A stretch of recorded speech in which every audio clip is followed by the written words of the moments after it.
Une vidéo qui parle de catch? Non, mais c'est une chaîne qui parle de cinéma, pourquoi il vient encore nous emmerder avec des gros lourdeaux qui se battent en slip? Si vous vous êtes reconnu dans cette caricature, cette vidéo est faite pour vous. Et si vous êtes fan de catch, ne vous inquiétez pas, vous allez être servi. Dans tous les cas, votre avis m'intéresse, alors n'hésitez pas à le laisser dans les commentaires. Vous aimez le cinéma, alors vous êtes fan de catch sans le savoir. Certes, le titre est un peu présomptueux, mais pour cela je vais devoir définir les différentes notions que nous allons aborder dans la vidéo, pour faire ressortir les nombreux points communs entre le cinéma et le catch, une sorte de comparaison entre deux univers qui semblent si éloignés l'un de l'autre. Lorsque je vous parle de cinéma, je vous parle de 7e art dans son ensemble. Cela va du court-métrage au blockbuster en passant par les séries. Alors, qu'est-ce que le cinéma ? Le cinéma, c'est une histoire racontée en vidéo. Faisons simple, si l'on décomposait de manière simpliste le cinéma, il y aurait la diégèse, que Étienne Souriau présente comme tout ce qui est censé se passer selon la fiction que présente le film, tout ce que cette fiction impliquerait si on la supposait vraie. En d'autres mots, c'est une histoire racontée, ou plus précisément un morceau d'histoire, et cela peut parfois demander une suspension d'incrédulité. Prenons un exemple, cela est parfois plus parlant. Dans Harry Potter, l'histoire nous raconte essentiellement les 6 années à Poudlard de Harry, ainsi que son année de lutte finale contre Voldemort. C'est un morceau de l'histoire du monde des sorciers. Les Animaux Fantastiques nous ont bien montré qu'il y a un avant Harry, et l'Enfant Maudit un après Harry. Et il est évident que le spectateur suspend son incrédulité, puisqu'il admet sans souci que des sorciers vivent parmi nous et se cachent afin d'éviter la chasse aux sorcières. Mais le cinéma, c'est aussi une forme. Cette fiction est racontée en vidéo, et celle-ci peut prendre plusieurs formes et plusieurs durées. Si j'exclus volontairement la notion de qualité de vidéo, qui est plus due à une période de réalisation qu'à un procédé de réalisation, il est indéniable qu'il existe plusieurs formes. Il existe le cinéma d'animation, qui englobe en son sein de nombreuses variations, allant du dessin animé occidental au manga japonais, en passant par le stop motion avec des figurines articulées. Et en dernier lieu, il existe plusieurs genres de cinéma. Ceux-ci influencent autant sur la fiction, puisque c'est souvent sur le scénario que l'on définit le genre, que sur la forme. Évidemment, on n'écrit pas un scénario d'horreur et un scénario de comédie romantique en utilisant les mêmes procédés narratifs. De la même façon, la réalisation sera différente. Le cinéma comporte donc de nombreux genres. Je vous ai cité le cinéma d'horreur, les comédies romantiques, les comédies au sens plus large du terme, les drames, etc. Il y a de nombreux genres de cinéma, et c'est pour cela que l'art de manière générale touche la majorité des gens. Car chacun peut retrouver dans l'art en question ce qui réveillera ses émotions et ses réflexions. J'ai bien conscience que cette présentation est sommaire, mais il était important de rappeler ces différents points.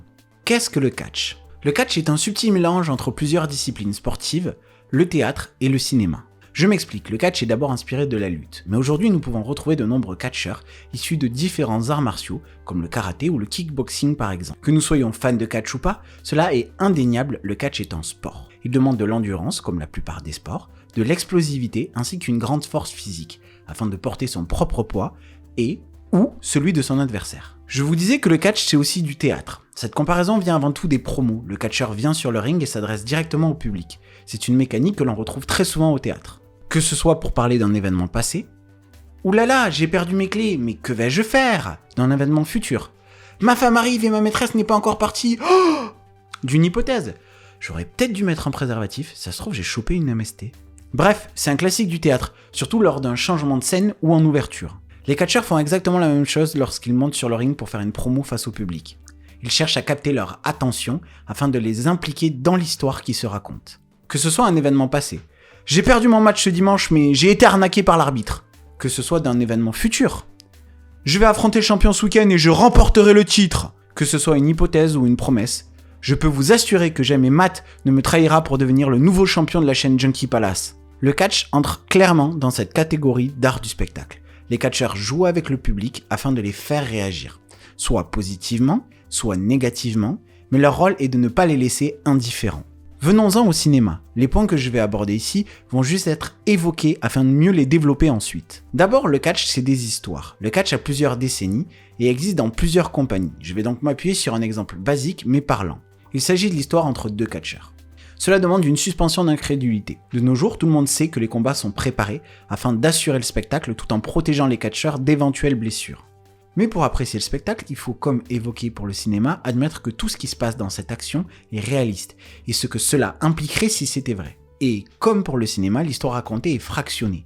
Même si le format ressemble plus à celui d'une série, cela s'applique aussi au cinéma. Lorsque vous regardez un show de catch, les histoires racontées sont souvent partielles. Vous ne commencez jamais un film au milieu, vous ne commencez pas par le 3e film de la trilogie, et vous démarrez généralement une série au début. Et bien pour le catch, c'est la même chose. L'histoire se suit dans son ensemble et peut faire référence à des éléments passés. Sans ces éléments, le storytelling peut être incompréhensible pour le spectateur ponctuel. Le catch, c'est également une diversité dans la durée. Certains shows sont très courts et très digestes, 1 heure environ. Certains sont beaucoup plus longs, plusieurs heures hebdomadaires. D'autres sont ponctuels et n'ont pas la régularité des grandes compagnies.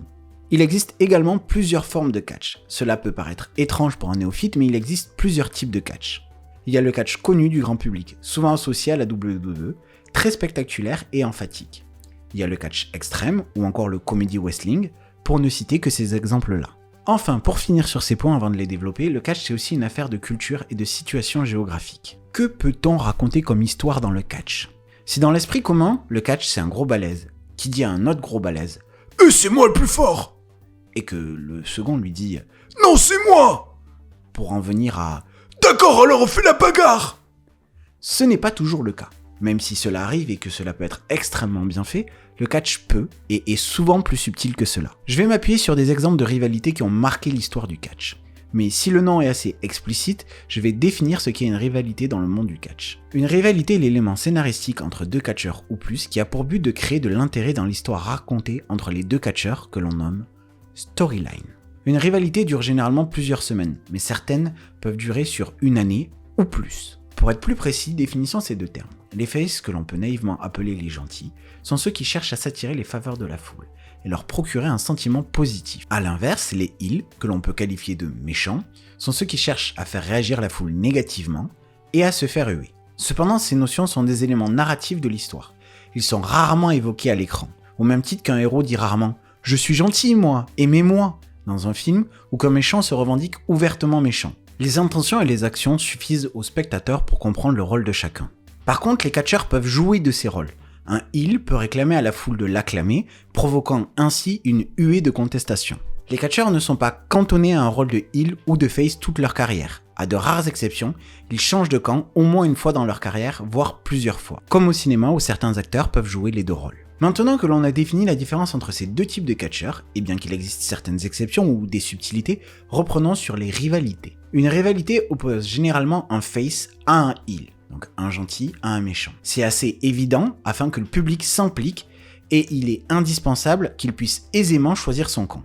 J'en viens donc à mon premier exemple de rivalité, le Montréal Screwjob. Il est important de vous placer dans le contexte. Bret Hart est champion. Il doit quitter la compagnie pour une fédération concurrente et il affronte son adversaire de toujours, Shawn Michaels. Ici, il n'est pas très important de savoir qui était face ou qui était heel puisque les positions vont être très claires lors de la décision finale. Le match a lieu à Montréal, terre de prédilection pour Hart, qui est canadien, et il est adulé par la foule là-bas. La plus grande ovation du moment, et Hart est champion. Il affronte donc Michaels, qui lui porte une prise de soumission. Vince McMahon, alors commentateur, et le public à ce moment-là ignorant qu'il est en fait le patron de la compagnie, décide de faire sonner la cloche, forçant ainsi l'arbitre à reconnaître que Hart avait abandonné. La réelle décision derrière est qu'il avait peur que Hart ne rende pas le titre comme prévu, et parte à la concurrence avec le titre pour le dénigrer. Comme cela avait déjà été le cas quelques années plus tôt pour une catcheuse dont le nom m'échappe.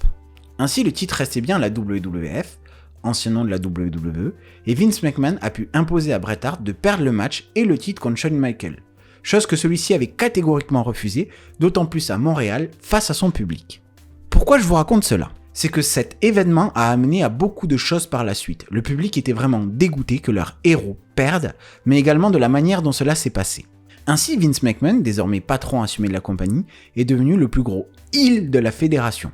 Et c'est là que ça devient intéressant. Son statut de gros vilain a permis l'émergence de catcheurs face qui se sont dressés contre lui, le plus connu étant Stone Cold Steve Austin.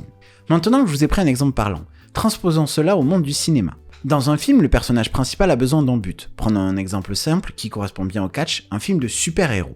Au hasard, Thor. Et oui, je sais qu'il est inspiré de comics, mais on va se concentrer sur le film, ce sera plus simple. Thor et Loki sont frères, et pour Thor, c'est son allié. Mais celui-ci va le trahir pour le pouvoir et tuer leur père. Thor n'aura de cesse de retrouver sa puissance, alors déchu, pour retourner dans son monde d'origine et se venger de Loki.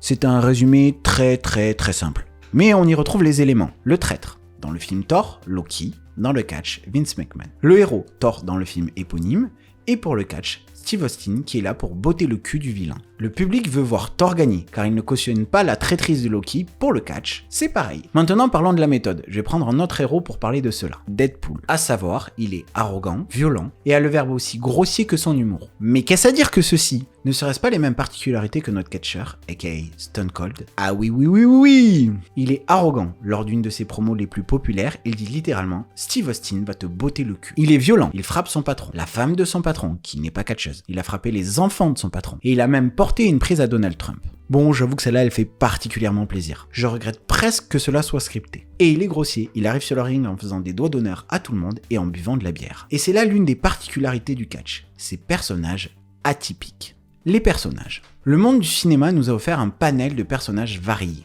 qu'il s'agisse de héros, que je place ici entre guillemets, ou d'antagonistes. Pour citer quelques exemples, Alex de Largue dans Orange Mécanique, mélomane ultra-violent.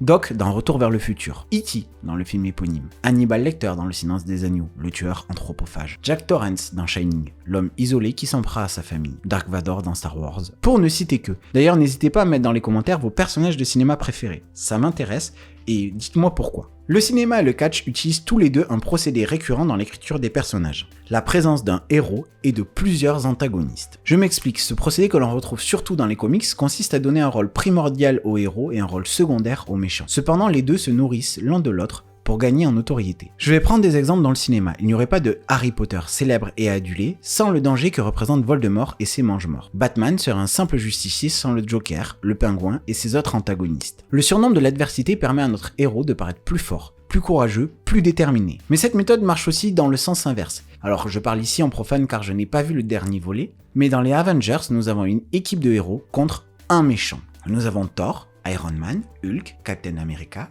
Clint Barton et Natasha Romanoff qui font équipe pour affronter Loki. Certes, celui-ci a une armée de sbires créant toujours cet effet de surnombre, mais il s'associe pour vaincre un ennemi présenté comme plus puissant. Et cela se retrouve dans les affrontements contre Thanos. Dans le catch, nous retrouvons cela également. Le catcher face, celui qui est acclamé, va généralement devoir surmonter les étapes. Cela passe par des combats où le heel se fait aider, où celui-ci triche, etc. Permettant de lui donner une forme de désavantage, qui, s'il le compense, le rendra encore plus puissant ou rusé auprès du public. Le catch est là pour créer des émotions. Tout comme le cinéma, il est donc utile que les procédés de narration permettent de créer le côté grandiose du héros populaire, et à la fois que cela puisse être sujet à frustration lorsqu'il y a triche par exemple. C'est important de prendre en compte ce fait, que l'on retrouve au cinéma également et qui généralement se matérialise en positionnant le personnage principal dans une situation indélicate ou difficile. Prenons l'exemple de L'étrange Noël de Monsieur Jack. Au début, le personnage est frustré par la monotonie de sa vie. Il est triste et mélancolique. C'est cette situation qui dans les films crée ce besoin de dépassement, qui donne des objectifs à atteindre au personnage principal pour qu'il se dépasse, et ainsi devienne cette nouvelle version de lui que l'on apprécie tant à la fin du film. Dans le catch, on retrouve cette notion avec l'évolution sur la durée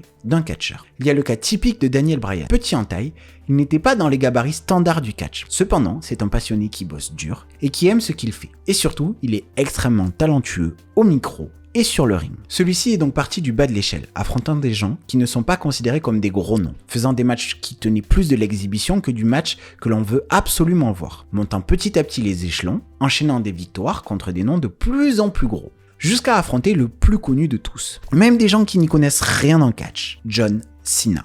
Et c'est là qu'apparaît notre heel, Triple H, qui va s'en prendre directement à lui, permettant à un autre catcheur de lui prendre le titre quelques minutes après sa victoire. Il a dû pendant 6 mois prouver qu'il avait sa place en haut du tableau, malgré les nombreux bâtons dans les roues que lui mettait Triple H. Il le vaincra finalement dans le plus grand show de l'année pour s'offrir une place dans le match final et reprendre son titre, l'apothéose d'un héros. Mais le scénario inverse existe également, celui du méchant bien installé qui voit naître une révolte faisant briller le héros, non par sa propre construction, mais pour son opposition à celui que tout le monde veut voir tomber. Au cinéma, le premier exemple qui me vient en tête, c'est Sauron dans Le Seigneur des Anneaux.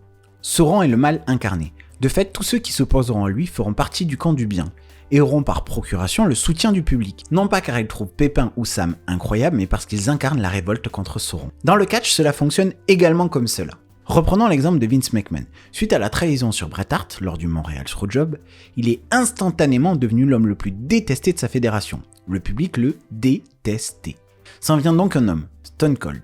Le fait qu'il s'en prenne à Vince McMahon l'a littéralement propulsé comme une icône populaire. Certes, ce personnage de redneck rebelle aurait sûrement été populaire un jour ou l'autre, mais l'avènement du héros est passé par l'avènement du méchant. Dans le catch, comme au cinéma, la construction des personnages a une importance capitale. Cela se passe donc de 3 manières, par une construction sur la durée et une remontée de la pente à l'image d'un Jack ou d'un Daniel Bryan, par une arrivée éclatante qui marque les esprits à l'image du génie dans Aladdin, qui marque par sa joie de vivre et son énergie débordante, ou celle de l'Undertaker pour le catch, qui choqua le public par son personnage atypique de croque-mort, qui était réellement flippante pour l'époque. Ou par anticipation. L'exemple le plus marquant que j'ai pour le cinéma, c'est Shere Khan dans le livre de la jungle. On entend parler de lui dès les premières minutes du film. Tout le monde en a peur, tout le monde le traite comme un monstre et à la fois comme un roi, pourtant Shere Khan n'apparaît pas à l'écran. Donc lorsque celui-ci se montre enfin à l'écran, la hype est totale. On a envie de voir celui qui terrorise tant tout le monde depuis le début. Une grosse anticipation, une excellente réalisation et une écriture aux petits oignons, voilà comment rendre un personnage marquant. Et on retrouve cela dans le catch. L'exemple parfait est celui de Chris Jericho, qui est arrivé à la WWE à la suite d'un compteur annonçant le nouveau millénaire. Et celui-ci apparaissait régulièrement pendant des semaines et des semaines et des semaines. Tout le monde se demandait qui allait apparaître. Lorsque le compteur est arrivé à 0-0, en pleine promo de Dwayne Johnson, vous le connaissez, The Rock, Jericho est apparu. La foule était déjà dans sa poche. Son talent au micro a fait le reste. On a donc vu ensemble qu'au catch, comme au cinéma, la construction des personnages est ce qui nous amène à nous investir dans le spectacle. Et je m'attarderai sur la notion de super-héros dans la deuxième vidéo qui parlera de ce sujet. En attendant, j'espère que cette vidéo vous a plu. N'hésitez pas à me laisser un petit commentaire pour me faire vos retours, donner votre avis, à me laisser un petit pouce bleu et à vous abonner, ça soutient vachement la chaîne et ça me fait hyper plaisir. On se retrouve bientôt pour la partie 2 de cette vidéo. En attendant, à plus!